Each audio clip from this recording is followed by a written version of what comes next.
और इतना साइलेंटली वहाँ पे इस पे बातचीत करके गृह मंत्री जी निकल गए, उस पे बातचीत करना देश के भविष्य के लिए बहुत ज़्यादा ज़रूरी है।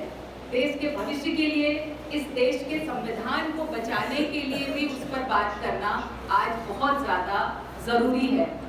वो विषय यही है कि वहाँ पर संसद में ये घोषणा कर दी गई कि अब पूरे देश से माओवाद का सफाया हो चुका है।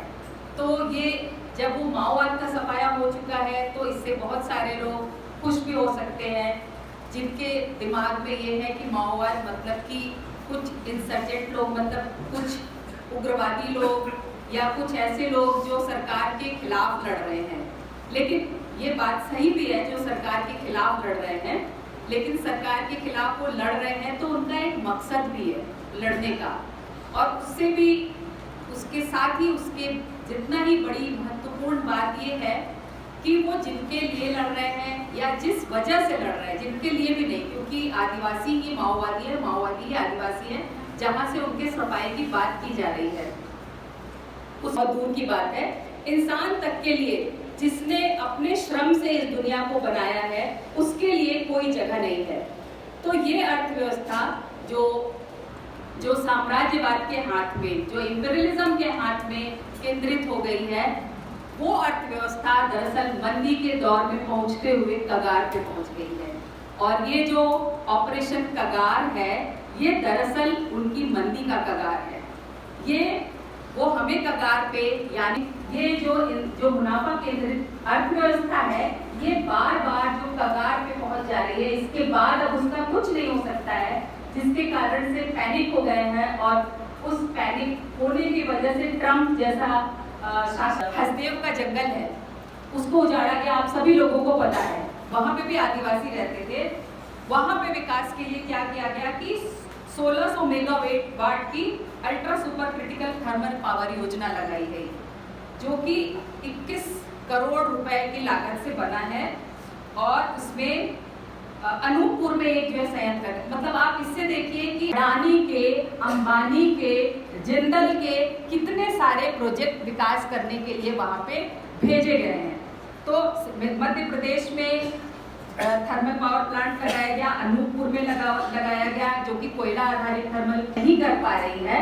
तो अब वहां पे सड़क बनाने के इन्वेस्टमेंट के लिए वहाँ पे अडानी जी पहुंच चुके हैं। और इसी समय में एक बात और जोड़ना चाहती हूँ, जो दस्तक में बहुत पहले एक आर्टिकल भी लिखा गया था इस पर, कि ये जो मंदी से निकलने की जो साम्राज्यवाद की जो कोशिश है, कि मतलब अब कौन सी वो जगह है जहाँ पे पैसा इन्वेस्ट किया जा सकता है पूरी दुनिया में, तो वो इंफ्रास्ट्रक्चर का क्षेत्र है।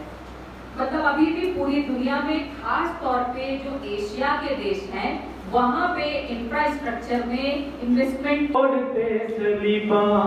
हर पैर ते हनेरा, फिर भी असी रुके ना, साडा भी देख जेरा। किन्ना कु देर आखर तरती हनेर जलदी, किन्नी कु दे खून मेरा, हर मोड़ ते सलीमा, हर पैर ते हने वक्त दे पराते, उंगलां डबो लहू च, उंगलां डबो लहू च, हर काल कोठड़ी विच तेरा जिक्र है तां देख जेरा।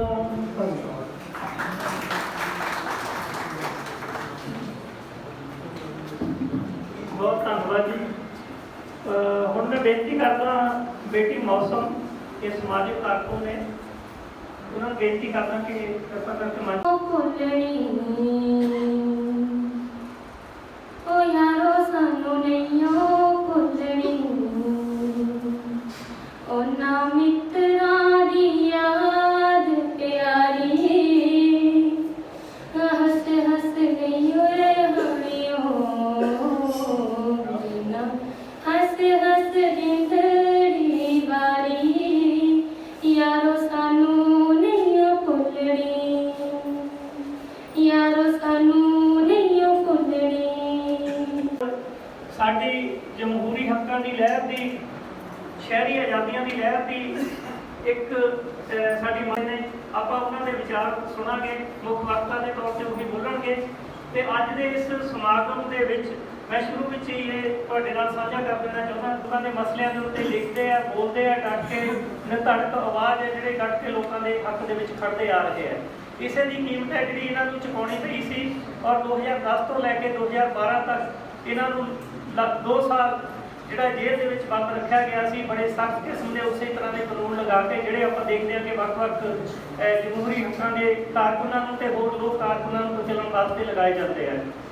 ਉਸ ਤੋਂ ਬਾਅਦ ਪੰਜਾਬ ਯੂਨੀਵਰਸਿਟੀ ਚੰਡੀਗੜ੍ਹ ਦੇ ਵਿੱਚ ਵੀ ਇਹਨਾਂ ਨੂੰ ਬੁਲਾਇਆ ਗਿਆ ਸੀ। ਉੱਥੇ ਵੀ ਉਸ ਸਮੇਂ ਦੌਰਾਨ ਜਿਹੜੀਆਂ ਲੋਕ ਵਿਰੋਧੀ ਤਾਕਤਾਂ ਉਹਨਾਂ ਦੇ ਵੱਲੋਂ ਤੇ ਪ੍ਰਸ਼ਾਸਨ ਦੇ ਵੱਲੋਂ ਚੰਡੀਗੜ੍ਹ ਪੁਲਿਸ ਦੇ ਵੱਲੋਂ ਇਹਨਾਂ ਦੇ ਉਸ ਸਮਾਗਮ ਦੇ ਵਿੱਚ ਸ਼ਾਮਲ ਹੋਣ ਨੂੰ ਰੋਕਣ ਵਾਸਤੇ ਬਹੁਤ ਸਾਰੀਆਂ ਬੰਦਿਸ਼ਾਂ ਲਾਈਆਂ ਗਈਆਂ ਸੀ, ਪਰ ਉਹਨਾਂ ਬੰਦਿਸ਼ਾਂ ਨੂੰ ਤੋੜਦੇ ਹੋਏ ਇਹਨਾਂ ਨੇ ਉੱਥੇ ਆਪਣੇ ਵਿਚਾਰ ਰੱਖੇ ਸੀ ਔਰ ਆਪਣਾ ਜੋ ਸੰਦੇਸ਼ ਹੈ ਉਹ ਬੜੀ ਕਾਮਯਾਬੀ ਦੇ ਨਾਲ ਲੋਕਾਂ ਨੂੰ ਪਹੁੰਚਾਉਣ ਦੇ ਵਿੱਚ ਉੱਥੇ ਉਸ ਵਿੱਚ ਜਥੇਬੰਦੀਆਂ ਸਫਲ ਹੋਈਆਂ ਸੀ।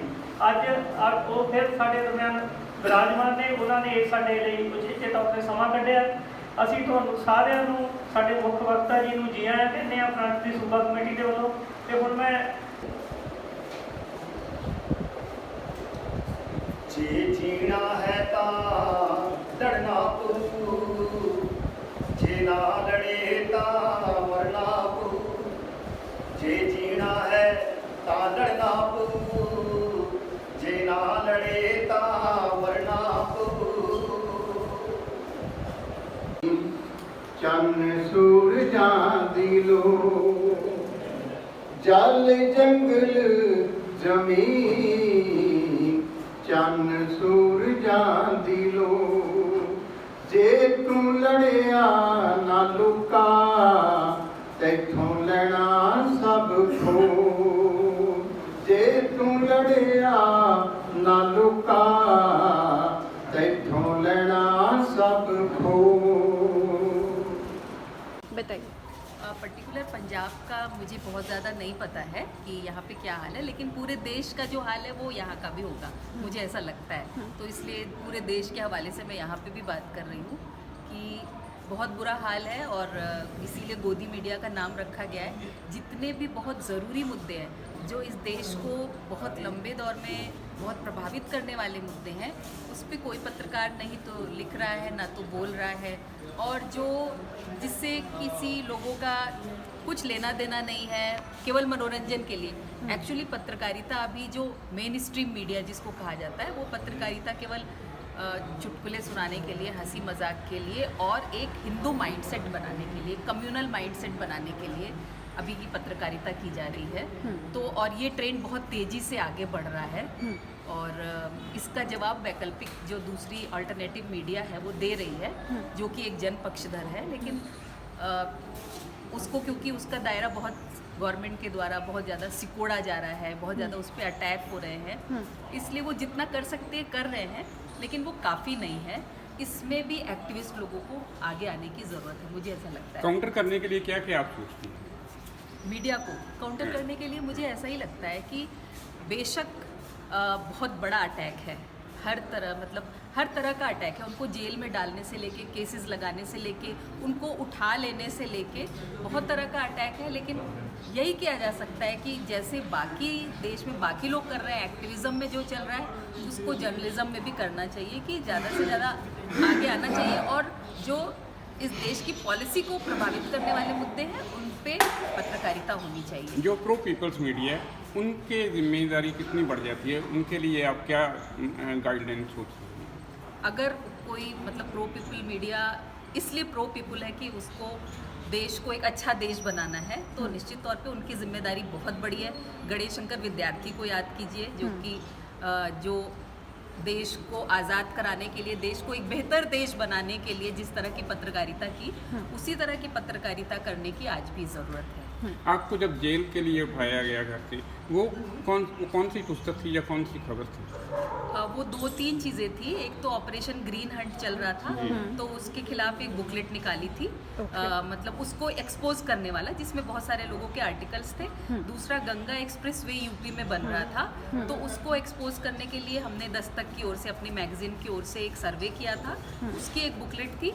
और तीसरा, इलाहाबाद में बालू मजदूरों का एक आंदोलन चल रहा था, उसको रिपोर्ट करने के कारण से। ये 3 चीज़ें थी जिसके जेल कारण डायरी के बाद आप पर कुछ दमन बढ़ा या कुछ सख्ती बढ़ी? नहीं, जेल डायरी के बाद तो नहीं, लेकिन ओवरऑल क्योंकि देश में दमन बढ़ा है तो हमारे ऊपर भी दमन बढ़ा है, सर्विलांस बढ़ा है, NIA की रेड हुई है, उसके बाद फ़ोन में पेगासस डाला गया है, ये सब चीज़ें तो चल ही रही है। आपके हस्बैंड को भी हिरास किया गया, जी, वो थोड़ा सा बता दीजिए ना। दोनों पे, मतलब हम दोनों के घर में, हम दोनों एक साथ ही रहते हैं, तो घर में रेड हुई, NIA की रेड हुई। और ये है सर्विलांस फ़ोन का, लगता है हमेशा ही रहता है, तो यही है बस दोनों। आप आने वाला टाइम कैसा देखती हैं, निकट भविष्य, नियर फ्यूचर? बहुत बुरा ही मैं देखती हूँ, लेकिन आंदोलन भी बहुत ज़्यादा बढ़ रहा है। मतलब एक ही टाइम में जब मैं ये पढ़ रही हूँ कि आदिवासियों का दमन बढ़ रहा है, उसी टाइम में मैं पढ़ रही हूँ कि उड़ीसा में बहुत बड़ा एक प्रोटेस्ट चल रहा है, सीजीमाली जो पहाड़ी है वहाँ पे। तो दोनों ही चीज़ें हैं, लेकिन आप कैसे इसको देखते हैं इस पर डिपेंड करता है। आपकी पत्रिका है दस्तक, उसके बारे में थोड़ा सा बता दीजिए। मेरी पत्रिका 2 महीने में निकलती है, सामाजिक और आर्थिक राजनीतिक मुद्दों को कवर करती है, यही है इसका परिचय। और आपकी कुछ खास किताबों के नाम? जिंदा नामा करके जेल डायरी है मेरी, कहानी संग्रह है बंटवारा नाम से, और मौलवी लियाकत अली जो इलाहाबाद के नायक 1857 के, उन पे एक किताब है, और एक ट्रांसलेशन की किताब है, ट्रांसलेटेड किताब है वियुग का मोर का तारा, जिसमें जो क्रांतिकारी औरतें हैं उन्होंने कहानियाँ लिखी, उसका हिंदी अनुवाद किया हुआ है। यही है।